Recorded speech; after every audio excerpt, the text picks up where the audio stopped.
పిల్లల్ని పెంచడం అదొక పెద్ద కళ, సైన్స్ కూడా కదా. సరే, ఈరోజు మనం ఈ సైన్స్ని కొంచెం డీకోడ్ చేద్దాం. అంటే ఈ పేరెంటింగ్ స్టైల్స్ అసలేంటి, అవి పిల్లల ఎదుగుదలని ఎలా ప్రభావితం చేస్తాయో లోతుగా చూద్దాం. ఇది మనందరి మదిలో మెదిలే ప్రశ్నే కదా. పిల్లల్ని పెంచడానికి కరెక్ట్ పద్ధతి అంటూ ఏదైనా ఉందా? దీనికి ఒకే ఒక్క సమాధానం చెప్పడం కష్టం. ఎందుకంటే మనం పిల్లల్ని పెంచే పద్ధతే వాళ్ళ పర్సనాలిటీని, కాన్ఫిడెన్స్ని, చివరికి వాళ్ళ ఫ్యూచర్ని కూడా డిసైడ్ చేస్తుంది. అందుకే దీన్ని అర్థం చేసుకోవడం చాలా ఇంపార్టెంట్. సరే, ఈ కాంప్లెక్స్ టాపిక్ని సింపుల్గా అర్థం చేసుకోవడానికి రీసెర్చర్స్ ఏం చేశారంటే ఈ పెంపకాన్ని 4 మెయిన్ స్టైల్స్గా విడగొట్టారు. ఈ క్లాసిఫికేషన్ మనకొక క్లారిటీ ఇస్తుందన్నమాట. మన పద్ధతులు ఎలా ఉన్నాయో ఒకసారి చెక్ చేసుకోవడానికి కూడా హెల్ప్ అవుతుంది. సరే, మొదటగా పిల్లల దగ్గర్నుంచే హై ఎక్స్పెక్టేషన్స్ ఉండే 2 స్టైల్స్ గురించి చూద్దాం. ఈ రెండింటిలోనూ పిల్లలు డిసిప్లిన్గా ఉండాలనే గోల్ కామన్గా ఉంటుంది, కానీ ఆ గోల్ని రీచ్ అయ్యే పద్ధతులు మాత్రం కంప్లీట్గా డిఫరెంట్.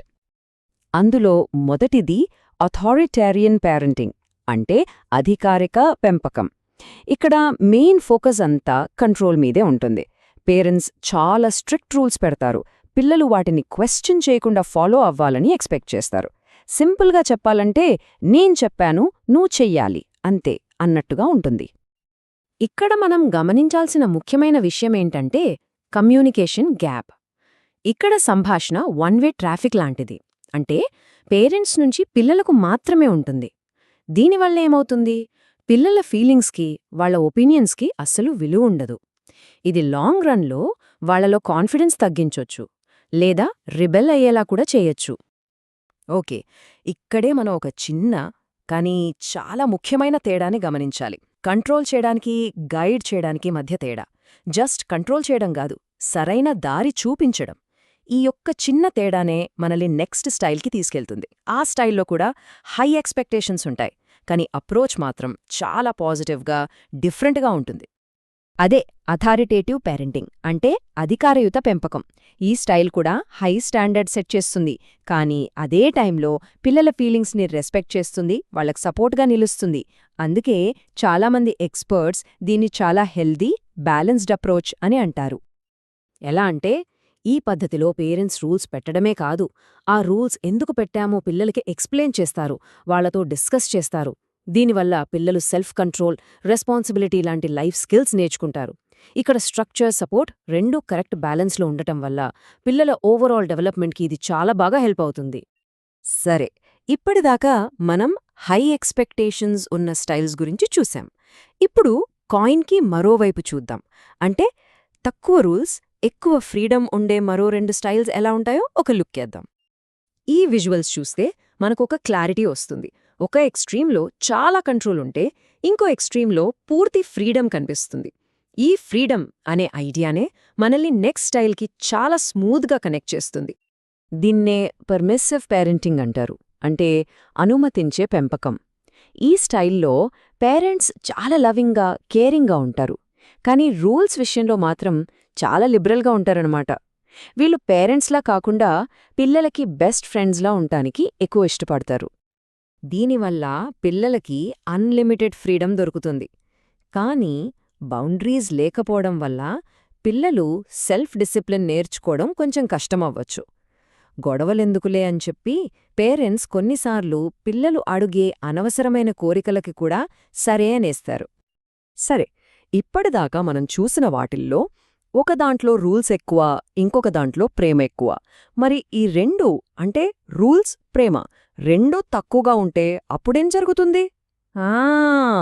ఈ క్వశ్చనే మనల్ని చివరి అండ్ మోస్ట్ డిటాచ్డ్ పేరెంటింగ్ స్టైల్కి తీసుకెళ్తుంది. దాన్నే అన్ఇన్వాల్వ్డ్ పేరెంటింగ్ అంటారు, అంటే అసంబద్ధ పెంపకం. పేర్లోనే ఉంది కదా. ఈ స్టైల్లో పేరెంట్స్ పిల్లల లైఫ్లో పెద్దగా ఇన్వాల్వ్ అవ్వరు. వాళ్ళు పిల్లలకి ఎలాంటి రూల్స్ పెట్టరు, అలాగే ఎమోషనల్ సపోర్ట్ కూడా ఇవ్వరు.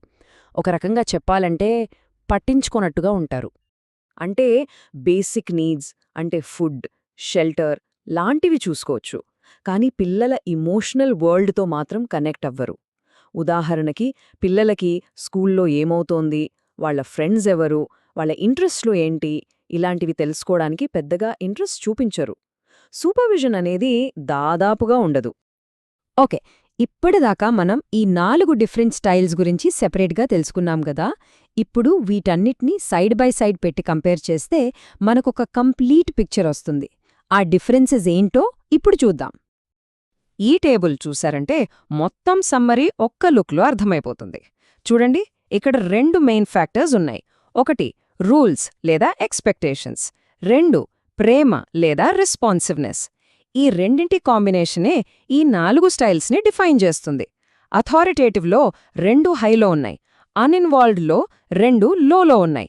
ఇక మిగతా 2 అంటే అథారిటేరియన్, పర్మిసివ్ స్టైల్స్లో 1 హై ఉంటే ఇంకొకటి లో ఉండటాన్ని మనం క్లియర్గా చూడొచ్చు. అయితే ఇక్కడ మనం ఒక చాలా ఇంపార్టెంట్ విషయం గుర్తుపెట్టుకోవాలి. ఇవి జస్ట్ ఫ్రేమ్వర్క్స్ మాత్రమే, మనల్ని జడ్జ్ చేయడానికి పెట్టిన లేబుల్స్ కాదు. రియల్ లైఫ్లో ఏ పేరెంట్ కూడా 100% ఒకే స్టైల్లో ఉండరు. సిట్యుయేషన్ని బట్టి, పిల్లల ఏజ్ని బట్టి మన అప్రోచ్ కూడా మారుతూ ఉంటుంది. అది చాలా నార్మల్. సో ఈ డిస్కషన్ చివర్లో మనమందరం ఆలోచించుకోవాల్సిన ఒక ప్రశ్న: ఈ 4 స్టైల్స్లో ఏ ఎలిమెంట్స్ మన ఫ్యామిలీలో ఎక్కువగా కనిపిస్తున్నాయి?